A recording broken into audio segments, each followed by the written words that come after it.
The Game of Life and How to Play It by Florence Scovel Shinn. Chapter 1. The Game. Most people consider life a battle, but it is not a battle, it is a game.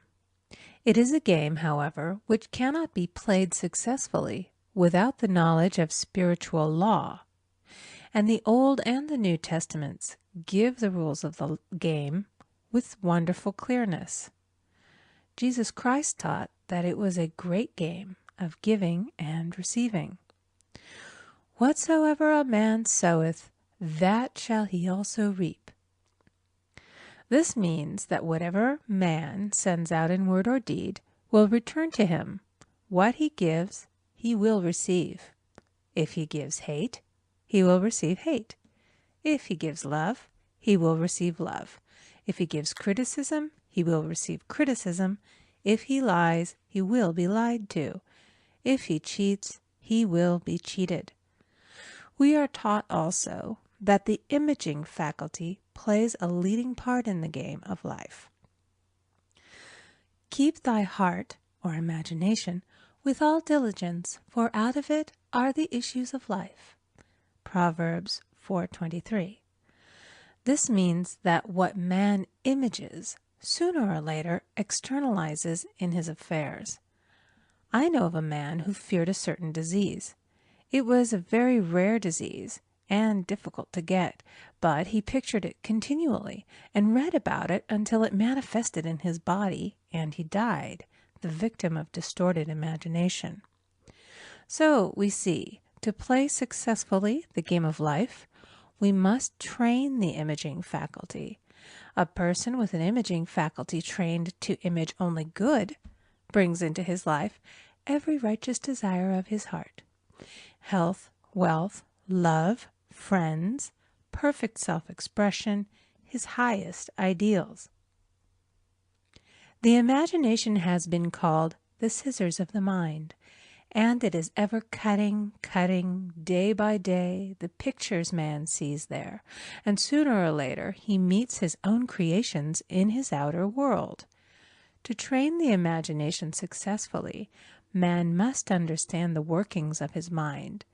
The Greeks said, "Know thyself." There are three departments of the mind: the subconscious, conscious, and superconscious. The subconscious is simply power without direction. It is like steam or electricity, and it does what it is directed to. It has no power of induction. Whatever man feels deeply or images clearly is impressed upon the subconscious mind and carried out in minutest detail. For example, a woman I know, when a child, always made believe she was a widow. She dressed up in black clothes and wore a long black veil, and people thought she was very clever and amusing.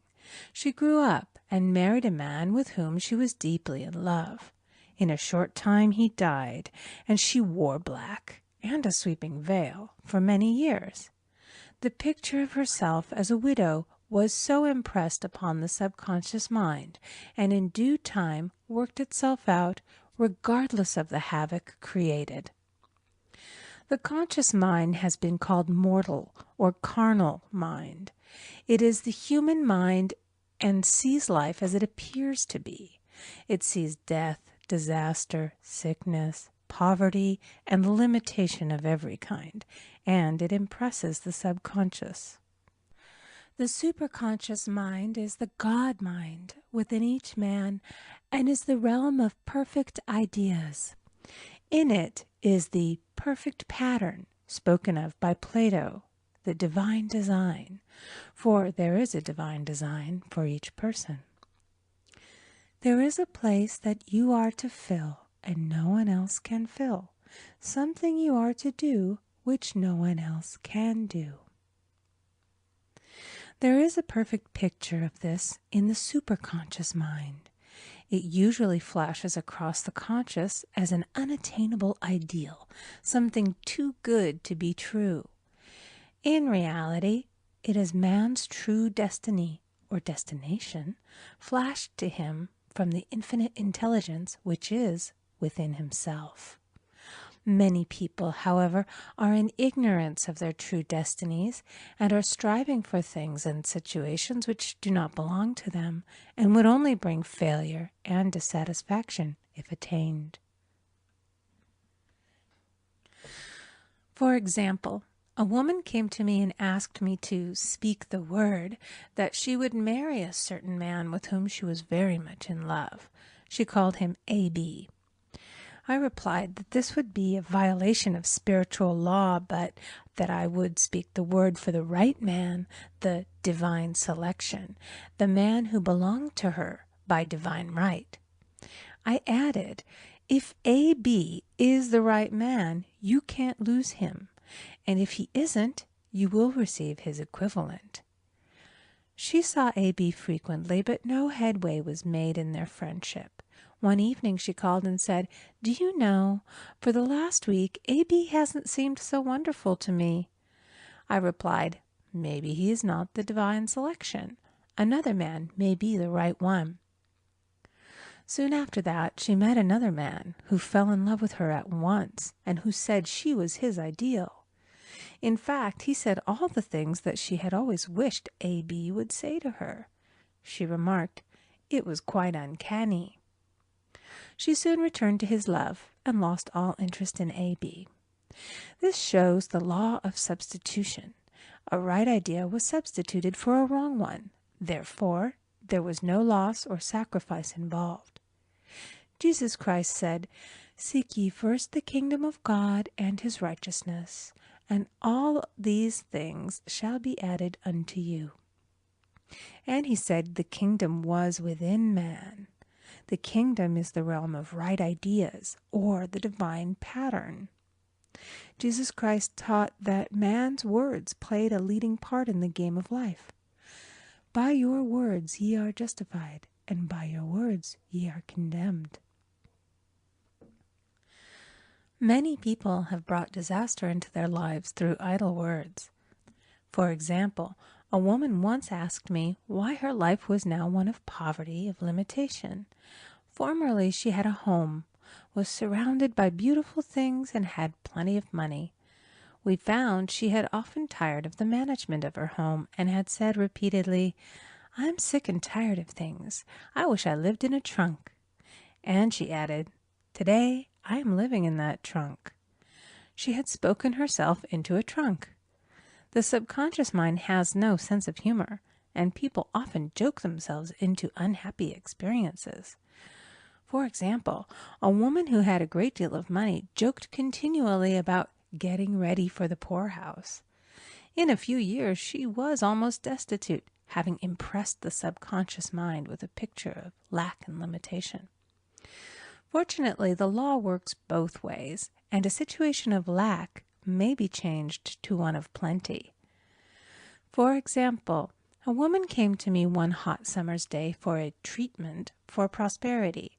She was worn out, dejected, and discouraged. She said she possessed just $8 in the world. I said, "Good. We'll bless the $8 and multiply them as Jesus Christ multiplied the loaves and the fishes." For he taught that every man had the power to bless and to multiply, to heal and to prosper. She said, "What shall I do next?" I replied, "Follow intuition. Have you a hunch to do anything or to go anywhere?" Intuition means intuition, or to be taught from within. It is man's unerring guide, and I will deal more fully with its laws in a following chapter. The woman replied, "I don't know. I seem to have a hunch to go home. I've just enough money for car fare." Her home was in a distant city and was one of lack and limitation, and the reasoning mind, or intellect, would have said, "Stay in New York and get work and make some money." I replied, "Then go home. Never violate a hunch." I spoke the following words for her.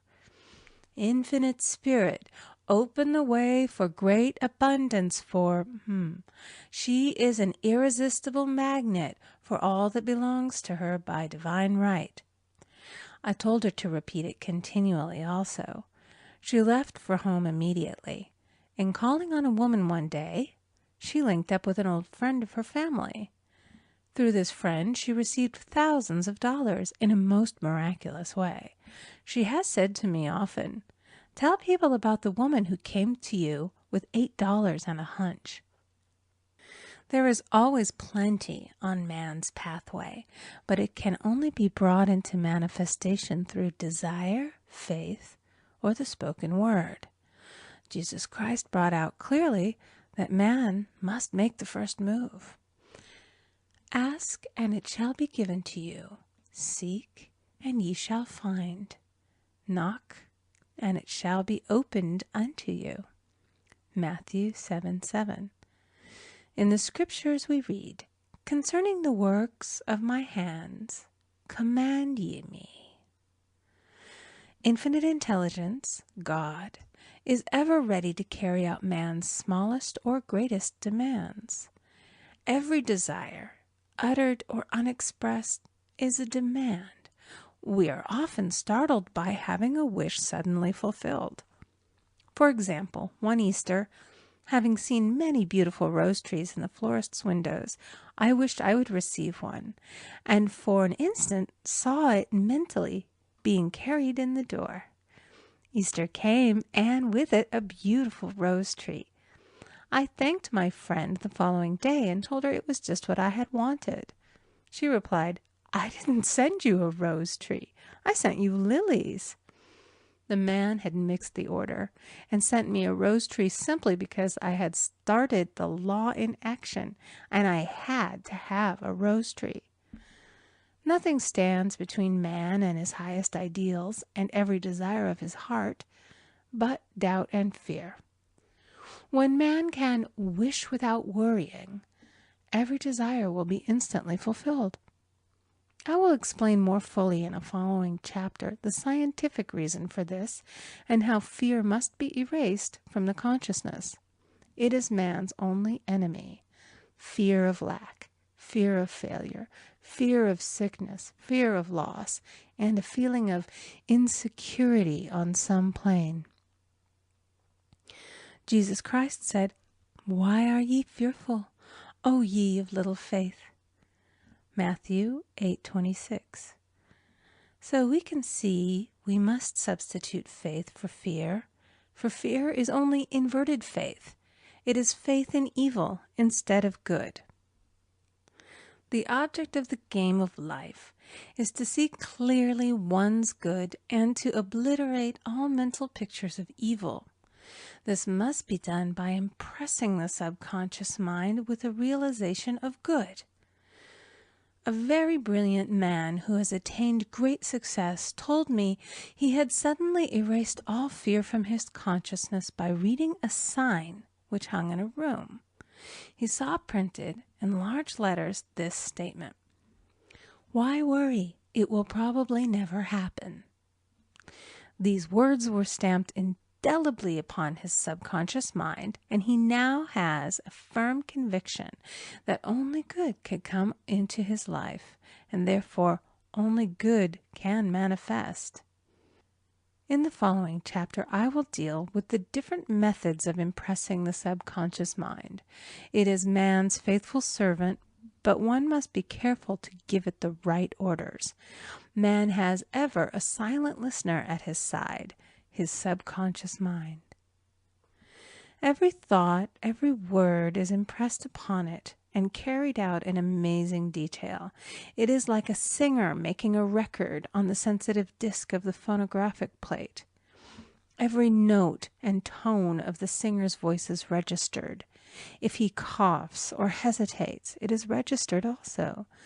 So let us break all the old bad records in the subconscious mind, the records of our lives which we do not wish to keep, and make new and beautiful ones. Speak these words aloud with power and conviction. I now smash and demolish by my spoken word every untrue record in my subconscious mind. They shall return to the dust heap of their native nothingness, for they came from my own vain imaginings. I now make my perfect records through the Christ within, the records of health, wealth, love, and perfect self-expression. This is the square of life, the game completed. In the following chapters, I will show how man can change his conditions by changing his words. Any man who does not know the power of the word is behind the times. Death and life are in the power of the tongue. Proverbs 18:21. End of chapter 1. Recording by Amy Conger.